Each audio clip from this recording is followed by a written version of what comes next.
Bonjour à tous. Alors, je viens aujourd'hui avec grand plaisir, heureuse de vous retrouver. Je viens vous parler de la pleine lune du dimanche 4 juin. Elle aura lieu 5h40 et des poussières, donc dans la nuit de samedi à dimanche. Elle aura lieu sur l'axe Gémeaux-Sagittaire, le soleil étant en Gémeaux et la lune en Sagittaire.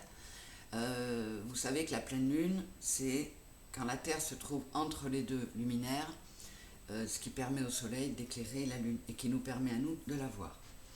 Alors, on sera un peu dans la continuité de la nouvelle lune du 19 mai, parce que le ciel reste tendu. C'est encore une période, on le sait, les lunaisons au moins de ce premier semestre sont quand même puissantes. Alors, l'axe Gémeaux-Sagittaire, c'est un mélange de désir de connaissance, de nouveauté, de liaison, de communication, de liberté, d'expansion, d'exploration, tout ce qui caractérise ces deux signes. Alors, comme toujours, tout n'est pas tout doux ou tout difficile. Certains aspects vont venir adoucir les côtés remuants des autres, ceci étant variable selon le signe de chacun, bien sûr. Alors, je le dis toujours, n'étant pas astrologue, je vais à mon habitude vous offrir une synthèse sans entrer dans tous les détails de la configuration astrale en cette pleine lune.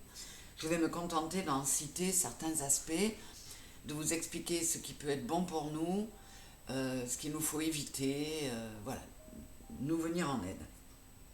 Alors, une conjonction Mercure-Uranus en Taureau nous rendra prudents afin d'éviter dans les relations, dans les discussions, les ultimatums et les positions trop tranchées. On nous conseille de réapprendre à dialoguer et d'éviter le jugement. On nous demande de faire preuve de plus de souplesse dans nos positions et dans nos idées, d'adopter une attitude plus adaptée à nos contextes et il faut qu'on essaie de prendre de la hauteur, de tenter d'élargir l'horizon de notre vision de la vie. Donc ça nous demande de procéder à des changements dans notre façon de voir les choses. Jupiter, planète de la chance, également en Taureau. Alors avec elle, on nous propose de revoir notre fonctionnement et notre rapport à la planète, et ainsi que la manière dont nous nous nourrissons. C'est une opportunité pour nous de changer aussi notre rapport à la réalité, de réfléchir à d'autres manières de gagner sa vie, par exemple. Je pense que ça préoccupe pas mal de monde en ce moment, dans le besoin de se réaliser, de s'épanouir dans son travail, ainsi que de réaliser des projets plus en accord avec nous-mêmes, tout en tenant compte du contexte. Nous pourrons être aidés en cela par Vénus, qui forme un très beau trigone avec Neptune, Neptune qui se trouve en Poisson, dont il est le maître. Or, Neptune en Poisson propose de dissoudre les préjugés qui nous enferment et qui nous divisent. Soutenus par Vénus, ils vont pouvoir ensemble nous amener à des valeurs plus unificatrices, à de l'empathie, de la compassion, de l'entraide. C'est donc encore une invitation à sortir du matériel pour développer la tolérance et à aimer l'autre pour ce qu'il est. Donc c'est une très belle occasion de faire de nous des êtres meilleurs. On nous le demande depuis un certain temps, on nous le rappelle ici. Vénus fait partie des aspects dynamisants de cette période, notamment par son changement de secteur qui l'amène en Lion dès le lundi 5. Donc le lundi 5 dans l'après-midi, et ce jusqu'au 9 octobre. Et ça, c'est exceptionnellement rare qu'elle reste aussi longtemps dans un signe. Elle va y rester 4 mois. Pour les signes de feu, Lion, Bélier, Sagittaire, ainsi que pour les Gémeaux et les Balances, ça va être une période qui peut être magnifique sur le plan amoureux. À vous de voir ce que vous en faites, puisque je ne fais pas partie de ces signes.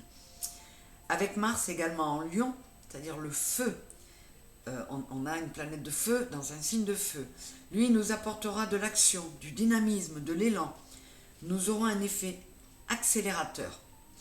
Toutefois, cet effet va être contré par Saturne, qui aura un effet de frein. Saturne, elle est lourde et elle veut nous empêcher d'avancer, nous pousser à rester dans les anciens schémas et les anciens paradigmes. Et c'est tout le contraire qu'on nous demande de faire. Donc il y aura des effets contraires très remuants. À noter que Vénus, toujours elle, proche de Mars, est synonyme d'expériences émotionnelles très puissantes et de l'ordre du charnel, pour certains, puisque Vénus et Mars, c'est le couple. Par ailleurs, Vénus, encore elle, par son entrée dans le Lion, va se trouver, dans la semaine qui suivra, en opposition très aiguë avec Pluton. Vénus, c'est l'amour, le plaisir, la beauté, la douceur, versus Pluton, qui est la destruction, la remise en question, les attachements profonds, les angoisses liées au passé. Tout cela va nous apporter de gros risques d'émergence de fantômes du passé, de vécus affectifs non digérés.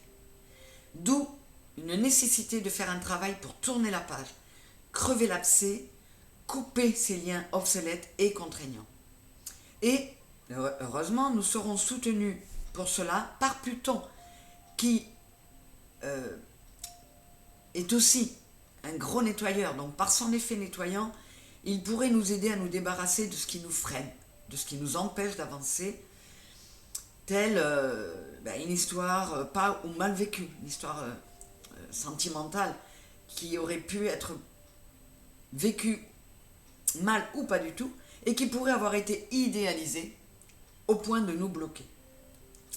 Et Chiron, et là aussi, Chiron c'est la planète des blessures et de la guérison, elle est en trigone à la Lune. Donc elle va nous aider à guérir nos blessures. Alors en conclusion, en cette pleine Lune, il nous faudra aller vers l'expérimentation, l'exploration. Ne pas avoir peur de nous lancer vers l'inconnu et plus que jamais couper avec le passé. La Lune elle-même va être une locomotive, un booster pour les autres planètes. Elle va mettre en avant nos besoins, nos émotions, notre bien-être.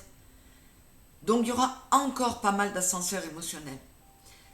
D'autant que cette période sera quelque peu insécure, toujours à cause de Saturne, qui pourrait nous mettre un peu dans un climat d'inquiétude et nous amener à nous poser de nombreuses questions. Mais dans cette période, nous aurons, ainsi que nous l'avons vu, pas mal de soutien. Donc ça va encore être très remuant, mais encore une fois, c'est un bien pour un mal. Pour ceux qui vont réussir à se mettre au travail, à intégrer tout ça, nous irons vers un mieux.